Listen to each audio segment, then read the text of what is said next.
The sky is the color of a television turned to a dead channel. Not that anyone uses televisions anymore. Sims and Trids have long since replaced that tech. The air is choked with pollution. Our world is one of steel and concrete. Corporate messages flash across every surface. Street mages cast spells on corners before corporate police haul them off. Somewhere an elf sips martinis in a penthouse. A dwarf hacks into encrypted files. A dragon flies overhead, and the people below either stare, gape, or pretend not to see him. You have two choices if you want to claw your way out of the dreck of the streets. You can get yourself a sin and become a corporate wage slave, doing what they tell you, when they tell you. Or you can stay in the shadows, take the jobs that need doing, but can't be openly acknowledged. Running in the shadow is a dangerous path, and at the end lies either death or freedom. Choose wisely, chummer. Welcome to the Sixth World.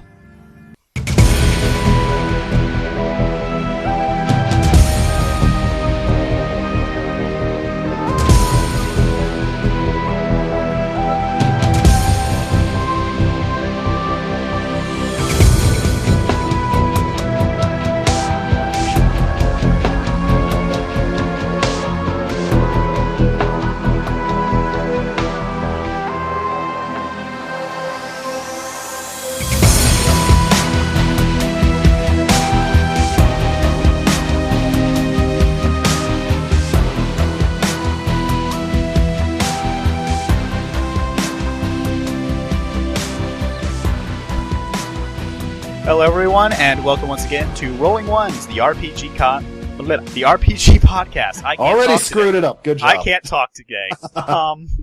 Quality operation we got yes, going. I'm your host Sean, and with me today are You go first. Jay, that Canadian guy. Yeah. Hi, total strangers. I'm Daniel. That's it. That's all you're getting. Okay. Yep. Alright, and our topic today is Shadowrun, which, since I'm going to put a silly little intro thing on here, you the listeners probably already figured that out. But before we get to that, first we have the news. Alright. So first item on the news, those of you who both listened to the pilot and did not fall asleep may recall one of our news items there was about Fantasy Age and Titan's Grave being sold out at Gen Con. Well, now they're sold out everywhere. Brett. Yeah, the entire first printing has been sold. If you're lucky, maybe one of your local game shops bought some of them and have them for sale there, but for most people are going to have to wait for the second printing, which I believe is due sometime mid-September. Yeah, this is the one that's the Titan's Grave one, right? The Yes. Wheaton thingy? Yeah. Yeah. Both the Fantasy Age core rulebook and the Titan's Grave adventure book were sold out in their first printing. Yeah. All I know about it, I learned from that, the Will Wheaton thingy, as I said. Sounded like this weird sort of combination of D&D and almost some Numenera-ish sort of stuff. Yeah, it's a science fantasy type deal. Yeah. But I actually, since I pre-ordered those, so I actually have both books, and they are very, very nice books. Like really high quality paper, very pretty to look at. yeah, this is the one that they made a Dragon Age game about, I think, or it's basically this. They came up with a system, and then people can make settings for it. I guess is what. Yeah, what they did. the Dragon Age was the original game that they made using the system. Yeah. Fantasy Age is sort of the generic version of the system, and Titan's Grave is a specific setting for it. Though the actual setting book for Titan's Grave is not out, and we have no idea when it will be out. The Titan's Grave book we currently have is called The Ashes of Volcana, and it's actually an adventure book. Oh, okay. It's the it's the same campaign that they're playing on the YouTube show. Oh, and for the record, I live near an airport, so if I occasionally drop out of the call, I'm just muting, because I assume you guys don't want to listen to planes. Okay. Just so you know. That's fine. I live in a Navy town. Oh. I'm used to planes. Oh, okay. Blue. There's a place down by the beach where the Blue Angels are constantly flying over. Oh, those jerks. But, yeah, so that's like the thing where it's like everything is roll 3d6 plus whatever, right? Yeah. Yeah. The thing I thought was kind of interesting about that is like, again, what I know about this system I learned from Will Wheaton, and he didn't super go into depth on this, but it's like if you roll like doubles on stuff, you get like, you can do like special stunts, I guess. Yeah, you have, one die is, you roll 3d6 and one of them is colored differently, and that die is the stunt die, and whenever you roll doubles, the number on your stunt die is how many stunt points you have to spend on a stunt. Yeah, and so there's like an actual just like list of stunts though that you can pick. Yeah, I there guess, are actually multiple lists of stunts. There's combat stunts, exploration stunts, social stunts, like for all different situations. Oh, okay. Yeah, the thing that kind of reminded me of, like I said before, was Numenera, because like I know in that game, if you roll like a 19 or a 20, you get either a minor effect or a major effect. There's no points or anything. It's just you do something cool, and you can just make it up. Like the one time I rolled like a 20 on an illusion I was doing to trick a room full of guys, and it was like, okay, 20, you get a major effect. And I was like, all right, major effect. Everyone who sees this trick that I'm doing is so shocked that they are stunned for one round, which means they lose their turn. So that was pretty cool.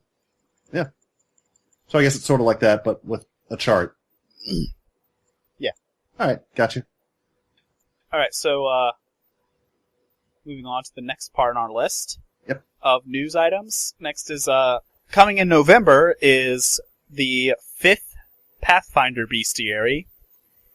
It will include about 300 new monsters, new monster races for players to play, including Deep One hybrids, because apparently they're just running out of monsters. Yeah, new familiars, animal companions, new templates, lots of stuff. At this point, is there anything that has not been statted out by Pathfinder? This is like one of the few things I know about. As someone who I played Pathfinder once for a little while, but this is one of those games I've thought about getting into, and then I just see the mountain of books, and I'm like, nope. Well, in fairness, you can play Pathfinder for free. Yeah. Everything that's not setting information, like all the mechanics and stuff, is all for free online on the SRDs. Oh, okay. I don't think anything can be said to be completely out of ideas until they actually make a DM avatar monster. Okay. Yeah. Which, by the way, would also be kind of awesome. The Mighty God DM. Yep. Yeah. If you're doing like you're playing a tabletop JRPG, it's about a bunch of teenagers punching God. Which is the best way I've ever heard a JRPG plot described. Which, at some point, though, I do actually need to try to get into Pathfinder, but ever since 5e came out, I'm like, well, it's kind of like Pathfinder, but easier. And Pathfinder is basically 3.5, but slightly different. With a couple little changes here and there. 3.51. 3.5 with the numbers filed off, I guess. 3.75 is what I've heard it described as. Oh, okay. But yeah, that's one of those ones that okay, minor side rant. Like, we play on Roll20 all the time because I think everybody does, and that's like one of my few gripes about Roll20, by the way, is that I kind of this is turning into a side rant. Like the looking for group forums, I really wish they really should split those forums into two things: one for D&D and Pathfinder, and one forum for everything else. Oh my god, yes! You try to look for a game, any other kind of game. It is a miracle that I was able to find a Numenera game, because you try to look for Legend of the Five Rings or Burning Wheel, it just gets buried under this avalanche. D&D, Pathfinder, D&D, Pathfinder, Pathfinder. I have spent the last week looking for a Demon the Descent game, and just getting nothing. There's no kind of search engine or anything for that? Oh, there's a search, and if someone puts their game up on the LFG board, then you can search it, and if you're lucky, you'll find a game that matches up with your time and has themes that you want. Is that search thing kind of crap, or is it just I'm bad at using it? Honestly, I don't know, I think it's a combination of like most people on the site don't put their games up on it, and also that it's if you use the like you can use it to narrow down your search to make sure like okay, I want to play games like these days at roughly this time, and you can narrow down your search, but oftentimes you'll end up with barely anything. Yeah. Because the absolute best time I've seen, in my experience on Roll20, the absolute best time you can play a game is on Sunday nights, which we already have a game Sunday nights. So Yeah. Mm. I'm busy being a Viking that night. But, okay. Now that I've completely sidetracked us off the news, let's do more news, I guess. Yeah, but going back to the D&D comparison, speaking of D&D, Wizards of the Coast released a trailer for their upcoming storyline, Rage of Demons. It's a big CGI animated trailer that's plays out like a horror movie up until like the last 20 seconds when Dritz shows up and That there's was some guy in Dritz? it. yeah, that I was thought Dritz. that was Dritz, but I wasn't sure. That was totally Also- Dritz. So, at the end it was flashing up consoles and like PC and stuff. Is this gonna be a video game or? No, Rage of Was it? Demons is their next storyline. It's coming out like over the next month. It's multimedia. They've got there's an adventure book for the tabletop game called Out of the Abyss. There's a new Dritz novel.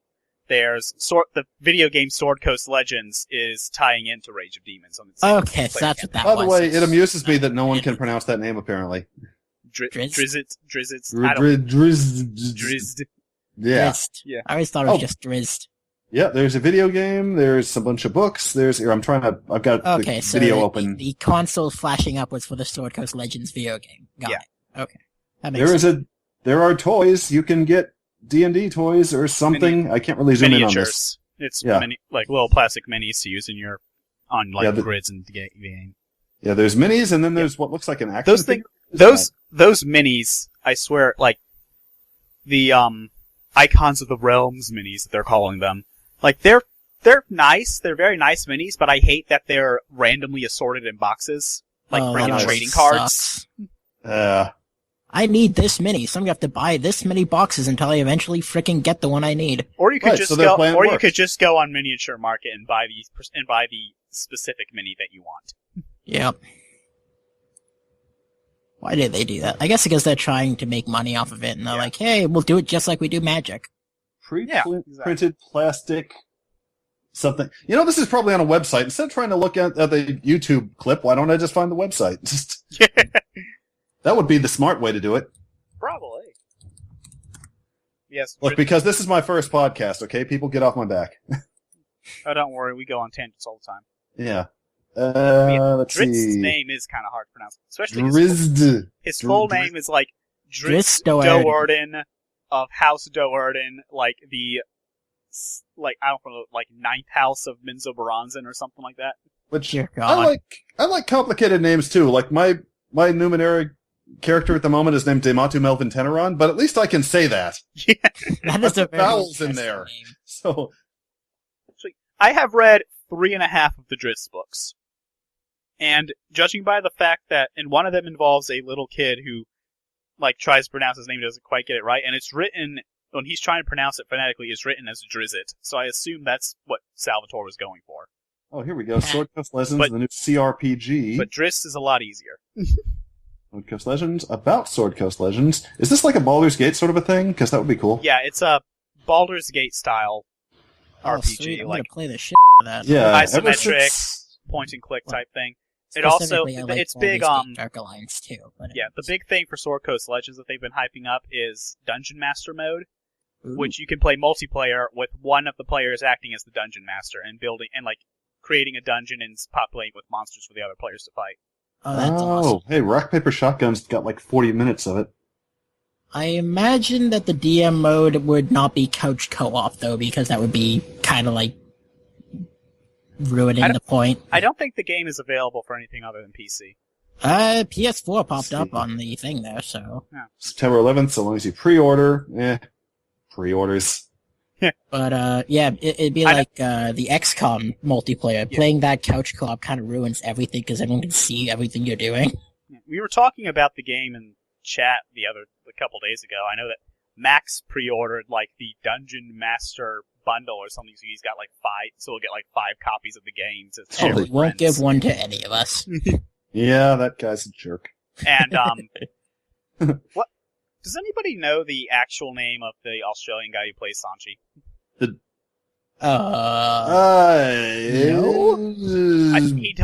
He told us it once, but I can't. I think it was like Mark or something. I can't remember. Although, No, to be Bill. fair, Jay isn't my real name, so... Whatever. But yeah, but he apparently pre-ordered the collector's edition, which comes with a fancy demon statue. Awesome. Okay, Oh, wait, yeah, I remember that. here's the thing. Maybe it's just because I'm... Okay, old gamer rant. I used to pre-order stuff all the time, and this was in the days when games came on discs, and there was a real chance they might run out of discs, and if they ran out of discs, you're not getting the game, so you had to pre-order. And for a while I was like, yeah, it's cool, it comes with a statue, but I'm like, only got so much room in my house. It's like... I've only bought one collector's edition, that was the Dark Souls 2 one. That statue was awesome. I got the collector's edition for Arkham City and Tales of Xillia too, and both those came with pretty cool statues. Yeah, I mean, Fun if the fact, collector's I didn't edition- pre-order my collector's edition. And actually, I keep going back and forth on like whether I'll get a collector's edition if it comes with something like in the game, because like I guess it depends on the game. If it's a multiplayer game and it's like you get this like the awesome God Sword of Infinity, and this other person just gets a whatever shameful sword, then that's not fair. But yeah, I don't know. I have complicated feelings about collectors pre-order whatever. And speaking of complicated feelings, our next news item involves apparently in the past few weeks.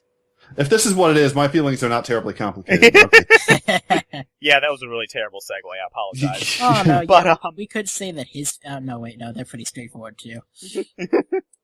But apparently in the last few weeks, there have been some RPGs that have been released that let's use the word problematic, I think applies here. Okay. The first one... Wait, there's more than one? Well, Yeah. there's the one I mentioned. I wasn't sure if we were actually going to go down that road because that way lies madness. But I figured we were just going to talk about the Mythorog, which, by the way, is the best name ever. Yes, Mythorog is our first one. Okay. It's an RPG written by, and I do not know how to pronounce Scandinavian stuff, so It's Varg Vikernes. Varg Vikernes? Okay. Or Vikernes. I'm not sure on that part. Okay.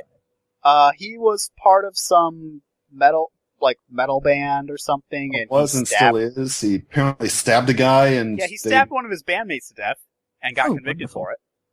He's also a neo-Nazi. Are you sure we're not allowed to swear on this podcast? You can swear, he just has to bleep it. Because I mean, sometimes just going "aw shucks" doesn't really cut it. But okay, you go. Okay, and so his RPG is called Mythorog, which is which is actually a Acronym. Yeah, an acronym for Mythic Fantasy Role-Playing Game. Rolls off the tongue, that does. Best creative and imaginative name ever. Yeah. It's all about the Nordic people and their struggle against Africans and Jews. Also women, I think, but you know. Yeah, To a degree. Women No, aren't the women, you're not fighting You're not fighting against women. The women are just weak and They just useless. suck.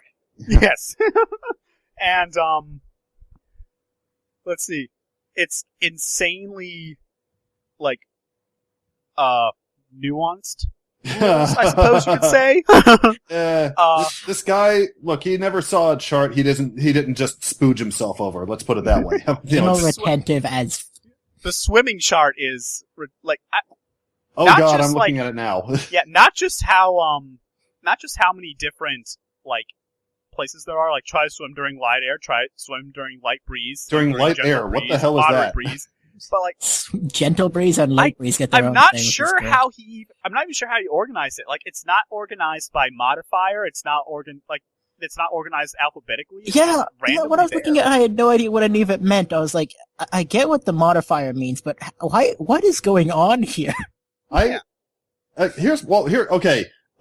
It would be remiss of us not to mention, like, problem number one. The whole thing is printed in papyrus font. Yeah, I was getting to Yes. that. Okay, so let's just get that out of the way. Yeah. But second, not The Comic entire Sans. thing is printed in papyrus. I assume this is like D20 plus whatever, but it's like, was this +1 to swim during light air, whatever the hell that is.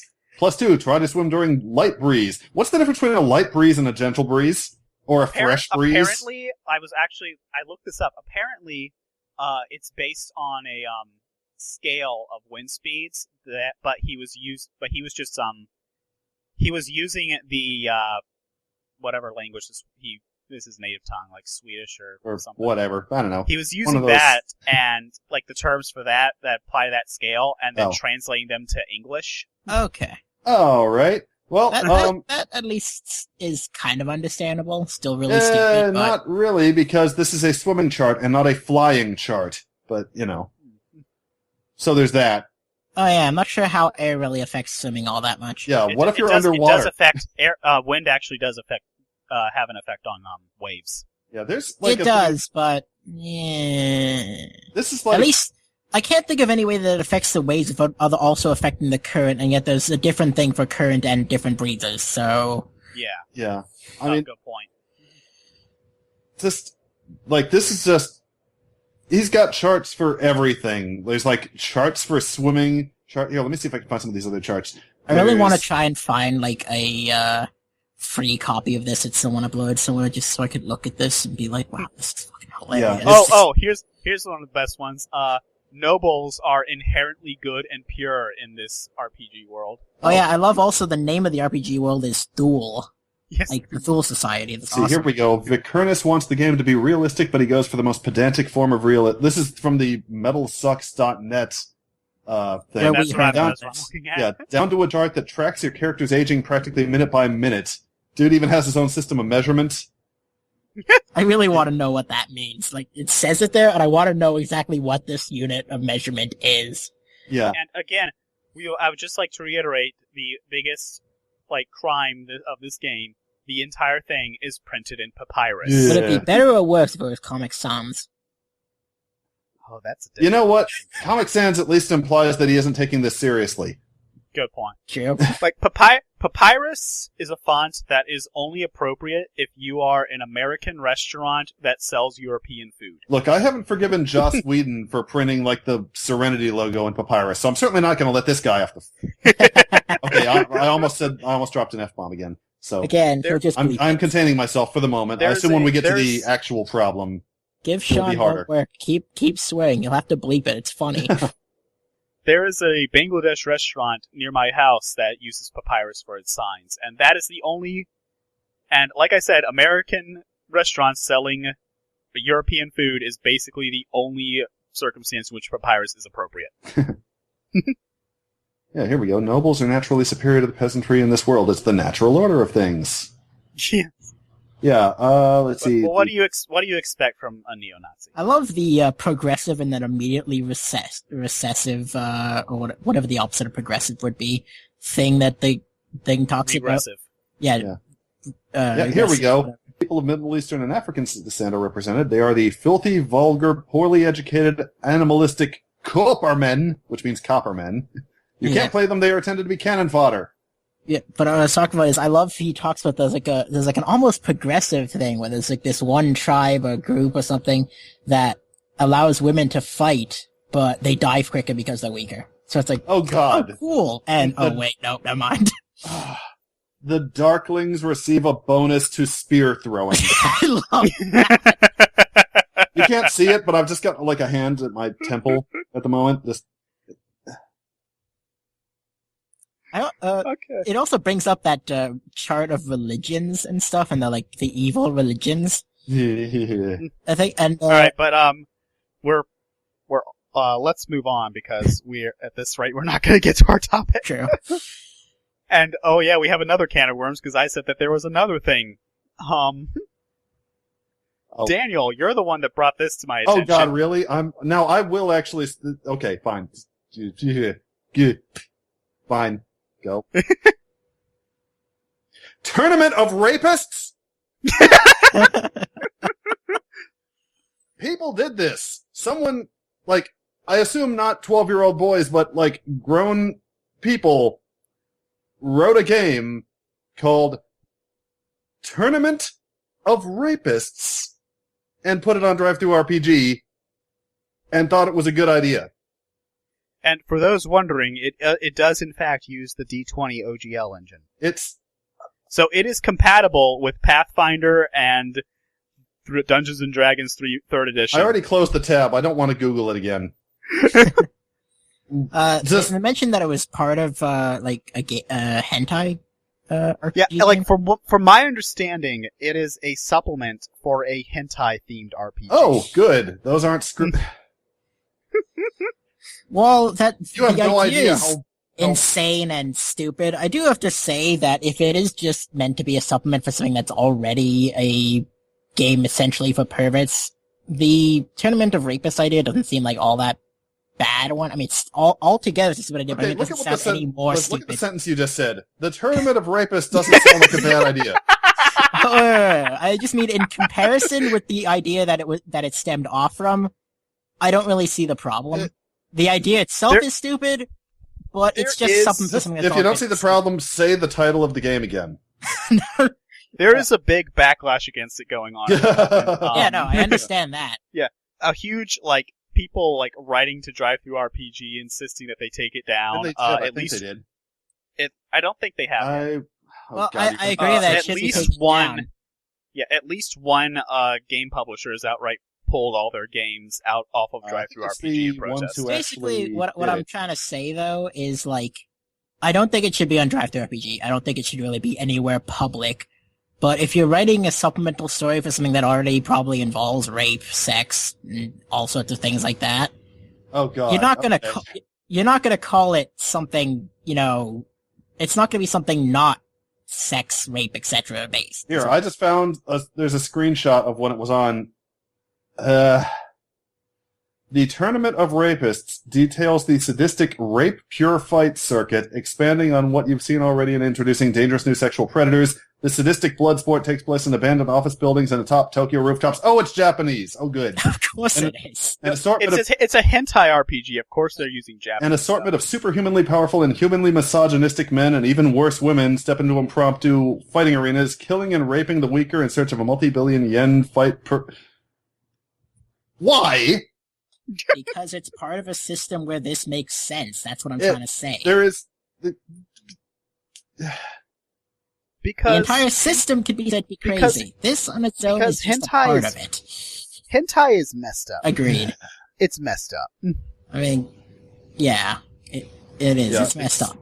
Exploding Rogue Studios is suspending all sales of their product through DriveThru. Who are they? What do they make? Is this the guys that make it? I hope it isn't. No, Exploding Rogue are the people who pulled all their products from DriveThru. On a side note, Exploding Rogue is probably one of the best names for anything I've ever heard. Yeah.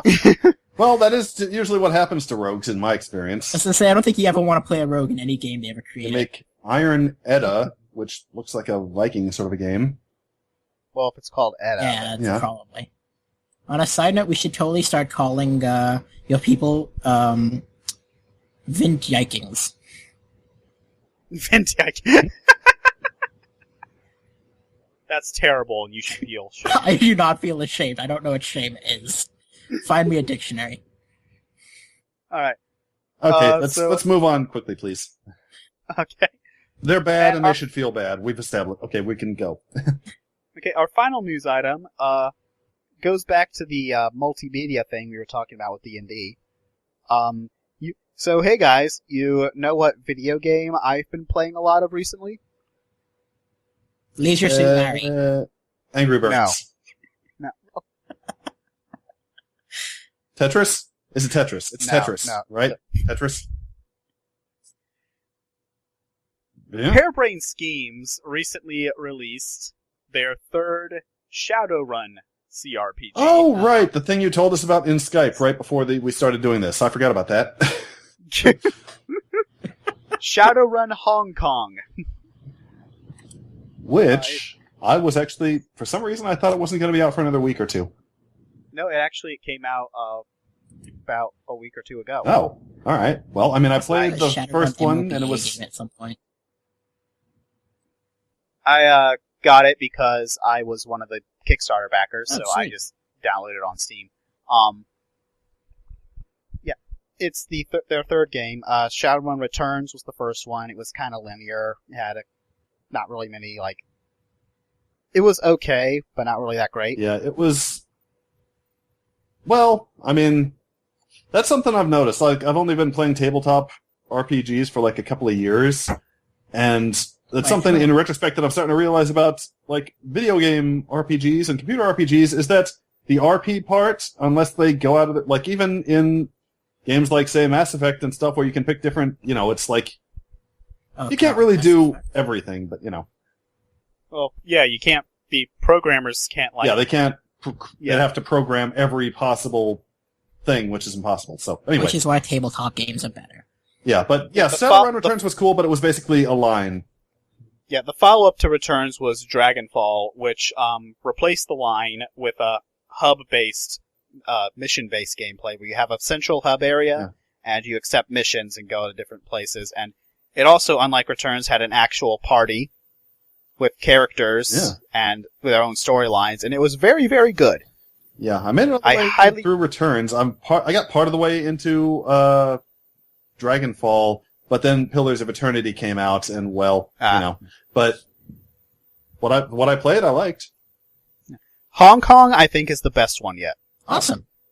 It uses the same basic formula as Dragonfall, but it has a couple new improvements. Like, for one thing, you can actually sort of stealth in this game. Sort of. Oh, Yeah. kind of. Sort of.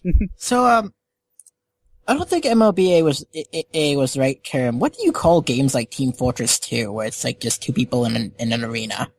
Team Fortress isn't two people in an arena. Oh, I meant teams in an arena. That's just a competitive FPS. Okay, well, there was a competitive FPS of Shadowrun, wasn't there? Yes, that was published by Microsoft for 360 and PC. I like that game. And yeah, most Shadowrun fans did. I don't know, maybe I liked it because it reminded me of Dystopia. Microsoft actually still owns the Shadowrun IP for video games and stuff because they bought Shadowrun's original publishers.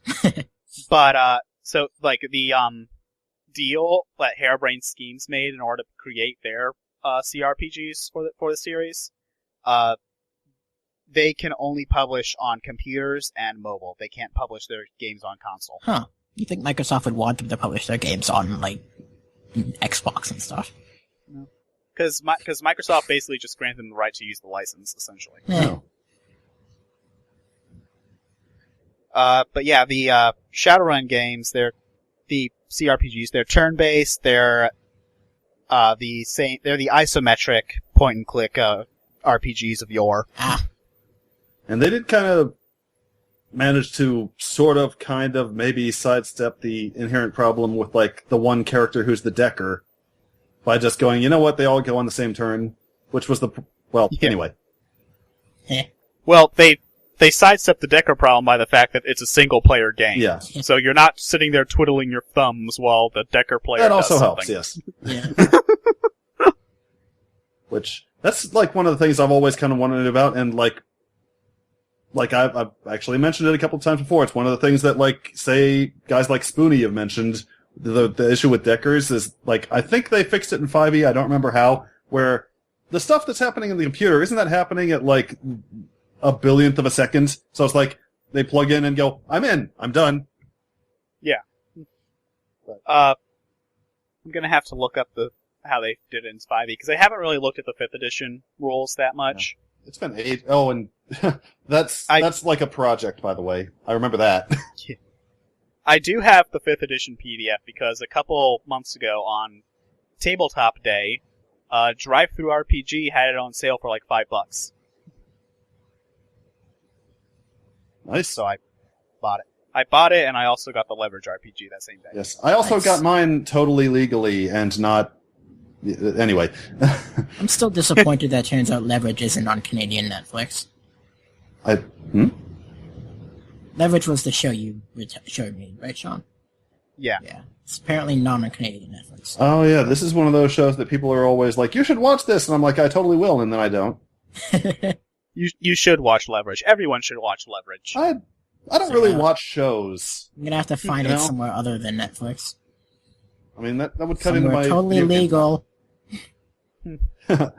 But yeah, like We just like to note that Rolling Ones does not endorse piracy of any kind. Nope, definitely not. unless you don't have any money, then go for it. Well, they're not losing anything, are they? If any corporate lawyers are listening to this, that was a joke. That was a joke. It's not my We show. swear. I don't care. Go for it. The thing is, there's no like description for this, so you can't even put a disclaimer. LOL. But yeah, the one time I played Shadowrun the tabletop was, when was that? It was like April? I don't know. I played it once and it lasted for 3 hours, and then everybody just kind of bailed. But it is like, okay, my summary of Shadowrun the tabletop game: cool setting, ludicrously, insanely overcomplicated system. My mistake apparently, and I don't know if it's a mistake, I do this in every game. Like, I always go for like whatever the most complicated character is to play, because I'm like, well, if I can learn this, I can learn anything. So I'm like the guy who, like, every time I pick up a new game, I'm gonna be like, I'm gonna be a wizard or something. So in this one, I made a technomancer. Because I was gonna, well, one of the few things I know about Shadowrun is you've got to have a computer person, and nobody else wanted, like, I was originally gonna be like a street samurai, but then we had like, I think 2 of those already, and we had a mage and we had something else, but we didn't have a computer person, so I'm like, I'll make a computer person. And I'm like, well, my character lives in the slums. I can't be a decker because my deck's gonna get stolen and I can't get another one, and then I'm done. So I'll be a technomancer. And the one thing I got to do that was technomancery before the game fell apart was make like a machine sprite, which is like this AI thing that you... Oh, by the way, technomancer is basically what it sounds like. It's a computer wizard. Like, there's this whole snippet in the book about how, like, you know, it's not magic, it's resonance. It's this mysterious... No, it's magic. It uses the same rules, it's magic. Basically. But, It's second only to the pinball wizard. yeah, it's... What the hell did I have to roll for the... It's like, you roll your skill to make, like, the level of the sprite, which determines, like, the roll you have to make to see how many tasks it'll do for you, and then you have to roll to see how bad it fries your brain. And there's some other roll you have to... I don't even remember. There's like 6 rolls to do one thing. It's kind of stupid, but, you know. This... Okay. The only time I ever played Shadowrun, I played a hacker, and I made almost all my rolls without knowing what any of them did. Yeah. And then I failed one roll, and everyone made fun of me for it, and I still have no clue why. Like, you know... I think the term for those kind of people who are into, like, super rolling charts and, like, whatever, is grognards. I think I'm an anti... No, grognards are people who prefer older editions of games and hate newer where there's editions. loads of Grognard rolling is and a charts and curmudgeon. stuff. I'm basically an anti that. I'm like, simpler rules are better, which, to go back to Numenera, which is one of the reasons it's one of my favorite games, is because it's simple. It's like, difficulty level 1 through 10. Can you hit it or can't you? If you can, great, you did it. Now we can go on. That actually sounds really boring, but I'm sure it's more fun than you described. Well, it leaves more time to actually, like, you know, roleplay and stuff. Well, that's What good. you're- Yes. For any listeners that are confused, let's talk about Shadowrun the setting. Okay. For a Right. bit. I guess Are we Because done the news, setting is the coolest goddamn part of the game. Are we done the news then? you're gonna have to bleep yourself now. That goddamn isn't a Yeah, hard damn spell. is not a swear. Oh, well. That's a hard spell. Okay. But yeah, so are we done the news? Because I can only stay until we finish the news. Yeah, we basically passed the news All right, and he started talking about his technomancy. Sorry, you guys are gonna have to continue on me. Hopefully, Max will be on soon. Yeah. Alright. He's Bye. not cool enough to talk about Shadowrun. Bye. Bye. God, I'm so glad that Jay Okay, jerk that's now went the away. real rest of the show. Why we hate Jay. Yes. First of all, he blows off our Shadowrun talk. Secondly, he smells probably. I don't know. Yes, I don't know. probably. Also, he's Canadian. Yeah. You never tell what those people. Them and their syrup, just, yeah. Always fucking syrup. Anyway. They're all just moose wearing human skin. And he's like, he never says A. Like I've been waiting the whole time for him to say A so I can make fun of him for saying A, and he never does. He doesn't even say oot. Yeah. I haven't heard him mention a moose once. Anyway, Shadowrun. It's like cyberpunk. It's Tolkien cyberpunk. It's cyberpunk D&D. Yeah. It's like it's in the future. It's like 2070, I think, in 5e, and it's like the dystopian techno future badness has happened where corporations rule the world, and there's like evil like conspiracies and like robots and computers you plug into your brain, and there are elves and dwarves and orcs and magic and stuff. Yeah, hold on, let me I think there's a timeline in my 4th edition rulebook. Let me look it up. Yeah, it was like basically this progressive corporate-driven breakdown of society where corporations basically became powers unto themselves. Like they became like, I think the term was like corporate sovereignty, where it's got extraterritoriality. That's the one. Where it's like a corporation has the same powers as like a company or a country. Yeah, it's let's see. I just found that. Hold on. It's not. They don't do an actual timeline. This is more like a bunch of paragraphs summarizing events up through like from like the 90s to the modern day. I read like a whole thing on this once. It's like this. It goes on for chapters, but it's like basically the progressive breakdown of what we consider modern society, coupled with this event called The Awakening, where it's like, I think the comparison is like waves crashing on a beach, only the waves are actually like magic. Like every couple of thousand generations, magic comes flooding into the world. And so that hit, I think. Yeah, the idea in Shadowrun is that the world goes through multiple ages, and magic is sort of on an ebb and flow, and in the previous age, which is referred to as the 5th world, magic was on the ebb. And now it is, and then like in around 2011 or 2012, some people in Tokyo riding a train saw a dragon. He just flew right next to the train. Which is interesting. Yeah. Well, yeah. And that was the start of the Awakening, which signaled the beginning of the 6th world, where magic came back. And so, like, you started getting people who were born being born as elves and dwarves, and then eventually, like, something happened that caused goblinization, which caused a bunch of people to become orcs and trolls. Kind of sucks for them. And yeah, the idea was that elves, dwarves, orcs, and trolls never actually went away. They were always there. They just looked like humans because there was no magic. Yeah, that or it was like some sort of genetic thing. I forget exactly how they explain it, but basically the idea is there's a sudden explosion of magic into the world, and suddenly people can cast spells, and some people live really long and have pointy ears, and they very quickly invent their own language. I can't remember if it said they just invented a language called Elvish, or if that was just they left over from the previous age. I can't remember either. I know that elves and orcs have their own languages, but none of the other metatypes do. So basically, by the time 2070 rolls around, which is in Shadowrun 5th edition, every country in the world, just about that we know of, has basically splintered and shattered and come apart. Like the United States has been, like, part of it is merged with Canada, part of it is broken off into this elvish country. There are some other parts that have gone and done other things. Like, the Native Americans made a big comeback. They had a good time. Yeah. Because when magic came back, like, all their ancient rituals that they've been doing for years, they actually summon fire and stuff. And so, yeah, time to get back at Whitey. So, yeah, they managed to carve out their own country again. So, they did all right, I suppose. Yeah. They actually have multiple countries. It's called the Native American Nations. Oh, right, yeah. But yeah, most like Shadowrun games... North America in the Shadowrun universe, you have UCAS, which is United Canadian and American States. Yep.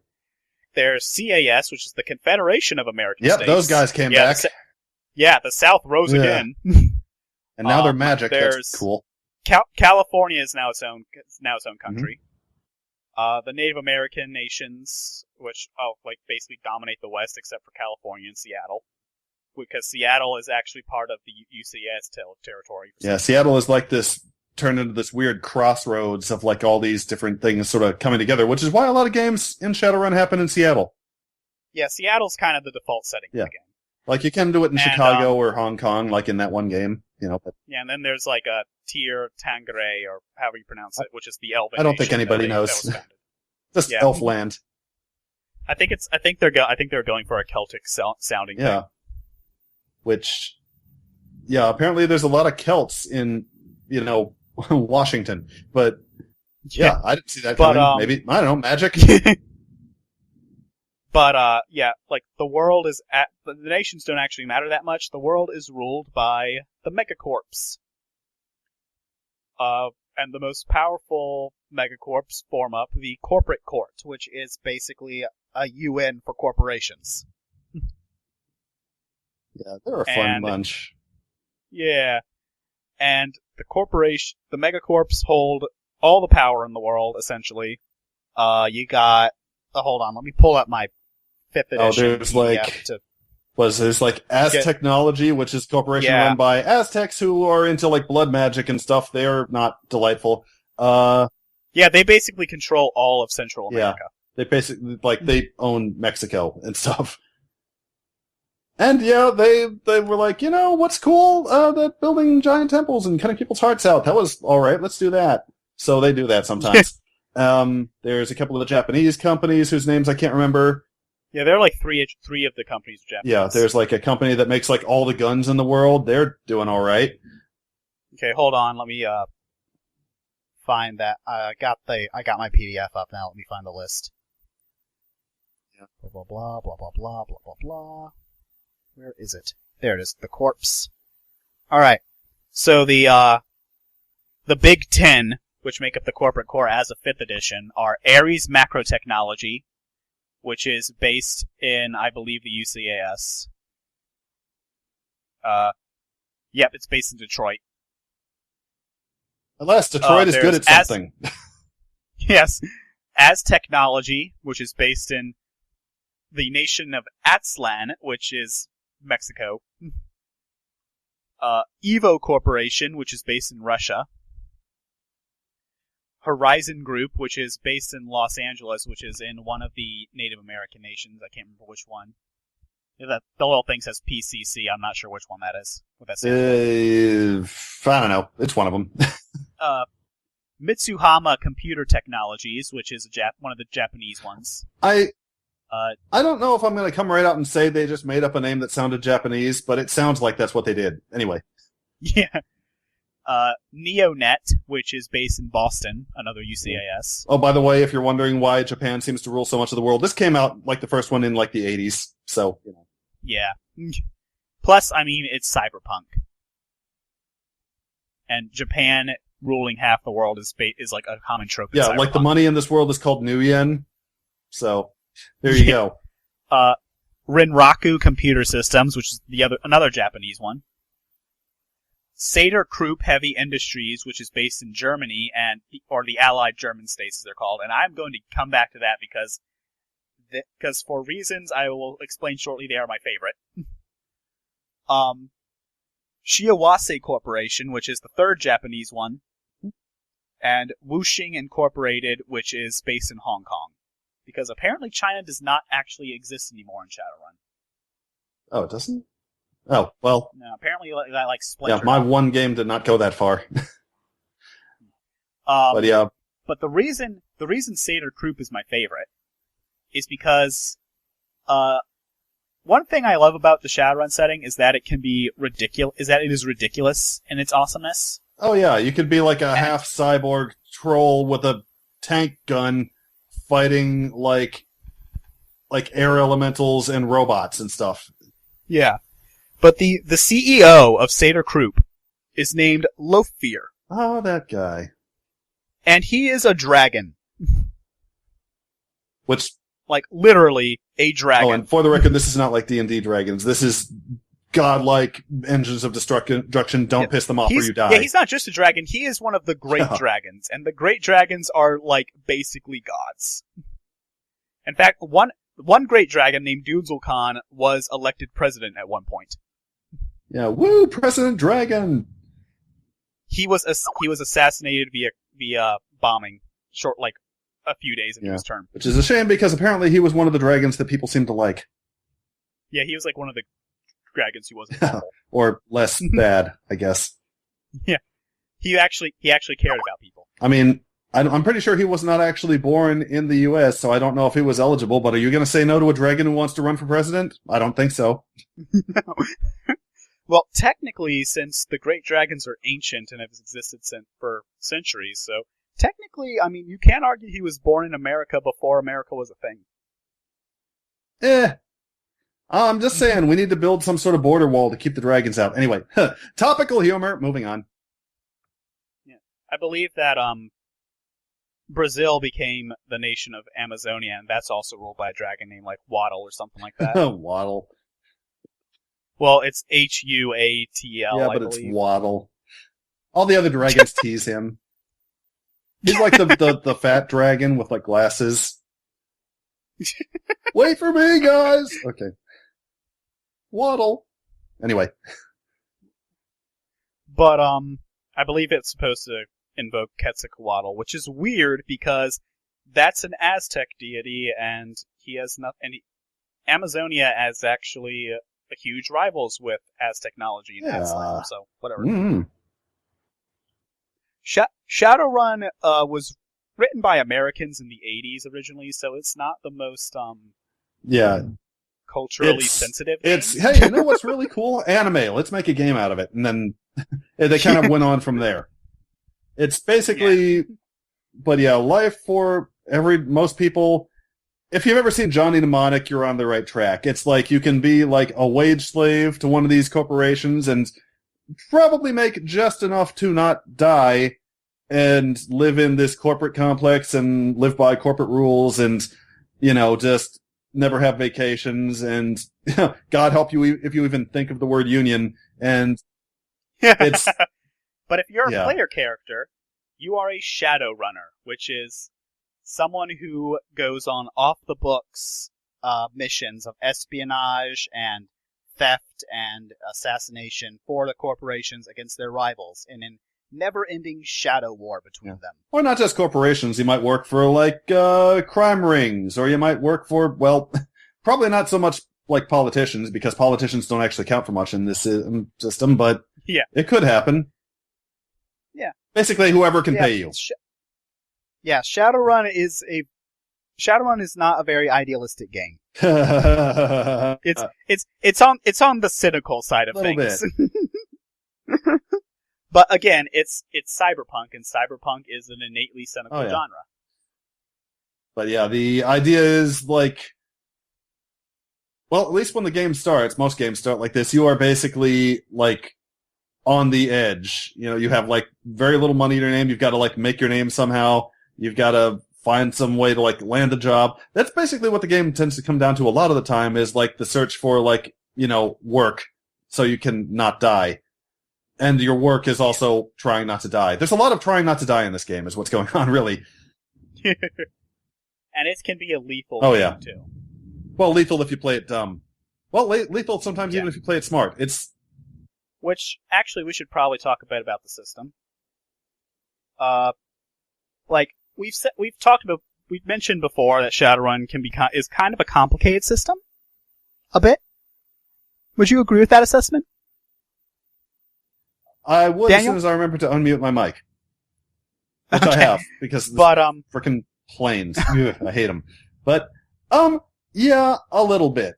Okay, by the way, those of you who have never actually seen or heard a Shadowrun game, if you've ever heard of, this guy on YouTube who uses, the channel name ItMeJP, he has this role-play series where they get together and play different games, and one of them is, first edition Shadowrun. It's the simplest version, and the stuff they have to do, even in the first one, it's what is it? You gotta roll to hit, and then if you get shot, then you have to like roll for your armor, and then you have to make another roll for something else. It's like one gunfight took like 5 hours. It was kind of crazy. If you like rolling dice, Shadowrun is the Yeah. game for you. And you will roll a lot of dice because, like, at its core, like, the core mechanic of Shadowrun really isn't that complicated. It gets complicated once you get into all the subsystems. But the core mechanic is, it's dice pool system. When you make a skill check, like, let's say you want to, I don't know, lift something heavy. I don't actually know the skills off the top of my head, but let's assume that there's a skill called lift, which there may or may not be. I don't know. Might just be like I don't know. Apparently, every single version has different lists of skills. Here, you go ahead, and I'll actually open my PDF. I have it right here. I just closed my PDF because I'm an idiot. But let's say, like, every skill has a linked attribute. So if you have, like, if lift, I guess, would be strength. So if you have, like, a strength 4 and your lift skill is 3, so you add those together, get 7, and then that's how many 6-sided dice you roll. And if every roll that comes up is a 5 or a 6 is a hit.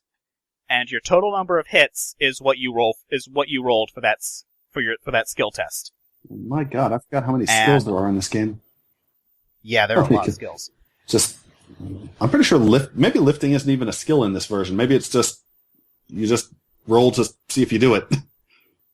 Yeah, but yeah, it's at its core, that's not a very complicated mechanic. Its biggest problem is that you will eventually need like a whole bucket full of dice.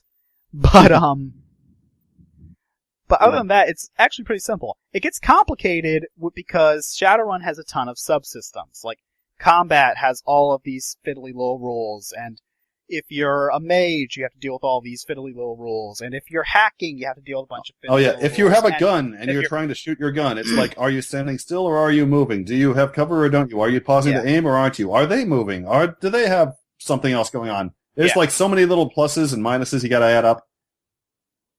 And post 4th edition, if you were hacking, you might not even use the same rule set from game to game because 4th edition introduced technomancers and with them 2 different ways to hack. Yay! Magic hacking. Yeah, you can either hack with a computer or you can hack with mind. Your mind. With your brain Wi-Fi. And there is not a skill for lifting. Yeah. Okay, cool. Like, the simplest characters in Shadowrun are simply basically cyborgs. Yeah. Which, that's probably one of the cool things about it, is like, if you're building, like, okay, speaking of games that were made in the 80s, like, the warrior types in this game are called street samurai. But, you can basically be like a cyborg person with, like, robot arms that have guns in the arms and also, like, taser hands. And you can have, like, my idea was having somebody with robot legs that have, like, hydraulic jacks in the shins. So you just, like, you kick somebody in the chest and their ribcage collapses. And there's, like... And that is the simplest type of character you can do. It's just the shopping in this game. You can buy all sorts of... Like, there are books upon books upon books of just stuff to buy. Shadowrun has a huge equipment list. Like, if you like crunch in your RPGs, Shadowrun is the game for you. And I've just established that I like Numenera, so it turned out not so much up my alley. But so you prefer fluff over crunch. Yeah, I'm fluffy. Sometimes I'm tempted to like get into it, and then I start to read the book, and I'm like, Thing is, I feel like, since I love the setting, but I'm not too wild about the rules, my thing with Shadowrun is I'll if I wanted to play Shadowrun, I would basically hack another system in order to and turn it into a Shadowrun game. I think there's like one, I can't remember if you told me about this or somebody else, but somebody basically took the Apocalypse World engine and did Shadowrun with that. Yeah, I was just reading about that. There's a free Shadowrun hack for the Apocalypse World engine. It is called Sixth World. Oh, is that what it was? Okay, I must be thinking of something else. Like, there's one that's like, it's a cyberpunk game that uses the Apocalypse system, and it's just straight cyberpunk. They took the magic stuff out. Okay, this is something But, else like, then. All right. looking at the books I have on my, like, RPG books on my shelf, like physical books I have, like, I could easily, just using stuff on my shelf, cobble together a Shadowrun game with Fate, for example. Because, all right. I have Fate Core, and I have the Fate Core system, and I have the system toolkit, and the system toolkit has rules for spellcasting and cybernetic limbs, so the only thing I'd have to come up with myself would be hacking. Yeah. And as for actually, like, playing the game itself, as for, like, the things you do in this game, like, most of the time, it'll be, like, I've actually, like, I've watched, like the Spoony one and other people talk about Shadowrun games. A lot of games are like, you get hired to go to a corporate building and steal a computer, or you get hired to kidnap a guy or whatever. And there's, like, two different schools of thought as to how you do this. And I will tell you which one I prefer in a second. But I've seen them basically grouped into, like, the two main approaches that most people kind of wind up in, one or the other. There is Pink Mohawk, which is the kick down the door, mow down everybody with your giant troll with a minigun and just blast your way through everything. Or there's the smart way, the black trench coat way, which is where you, like, you're doing your Solid Snake thingy and, like, sneaking in and out. And if you do your job right, no one ever knows you were there. That's the way I like, because it tends to lead to you not getting shot. Yeah. I ran a very brief play-by-post Shadowrun game once. They only did one mission. Which way did they go? They actually went black coat. Oh, all right. Because their mission, their mission parameters was basically, like, no one can know what you did. Like, they can know you were there, but they can't know what you did. So if they find out what you're there for, you better, like, come up with a diversion. Because what they were doing was that they were hired to get into this guy's apartment and plant incriminating evidence in it. Oh, that's different. Yeah, and I designed, like, the apartment complex, like, its security and stuff that was in it. Like, I put in, like, this big golden Buddha statue in the lobby in case they wanted to, like, pretend this was a heist, in order, so everyone was more worried about them stealing the Buddha and didn't realize they snuck in. What they actually ended up doing was that they got their hacker to, short circuit some of his appliances, and then they went in fake repairman uniforms to get inside to repair them. Oh, that makes sense. And then they planted the evidence. But then they had to get out. They had to get out quick because the actual repair guys were on their way. I read a story once in, like, a subreddit. Somebody was talking about where they made a face character, just somebody with, like, a load of social skills. And their job was, like, extract a guy from this corporate facility. So they had their hackers basically plant fake evidence that this guy had been, like, stealing from the company, which is not done. Mm-hmm. And then, like, the face, and, like, a friend of his who was, like, pretending to be a cop, was like, we're here for this guy. They looked him up. They saw the fake evidence. They were like, oh, you son of a... And they just hauled him out, and they're just like, here, we'll take him. And they just walked right out the front door with him. So you can get creative and do it.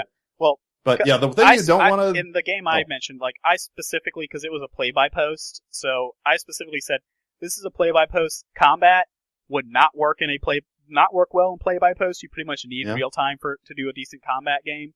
So try to avoid combat. Was basically what I told my players. That's the thing that, like, a lot of people that I've heard of or read about seem to have trouble with, is they're like, yeah, I'm a 9-foot cyber troll with, like, robot biceps, and I'm literally a tank. Like, I have a tank cannon on my back. And yeah, it's true, you can get some insane, crazy stuff in this game. The thing you have to realize is the corporations have that stuff